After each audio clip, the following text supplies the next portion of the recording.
திருப்பதி பெருமாளை பார்த்துட்டு திருப்பி வர்றதுக்கு ட்ரெயினில் புக் பண்ண போகிறீங்களா? ரொம்ப எச்சரிக்கையாக இருங்க. திருப்பதி ரயில்வே ஸ்டேஷனில் வந்துட்டு ப்ராப்பராக என்கொயரி கவுண்டில் ரெஸ்பான்ஸ் கொடுக்க மாட்டாங்க.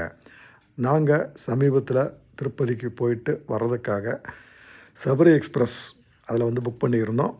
இரவு 12:05க்கு கோயம்புத்தூருக்கு வர வேண்டிய அந்த வண்டிங்க. இதில் இந்த வண்டி எந்த பிளாட்ஃபார்ம் நிற்கின்ற கிளாரிட்டி யாருக்குமே சரியாக இல்லைங்க. வேர் இஸ் மை ட்ரெயின் ஆப்பில் பிளாட்ஃபார்ம் நம்பர் 4 அப்படின்னு காட்டுச்சு. அதே என்னை கூட்டிகிட்டு போன கேப் டிரைவர் பிளாட்ஃபார்ம் 1ன்னு சொன்னாருங்க. அங்கே இருக்கக்கூடிய கடைக்காரர்கள் போர்ட்டர்ஸ்கிட்ட கேட்டிருக்கப்போ அது பிளாட்ஃபார்ம் 3ன்னு சொன்னாங்க.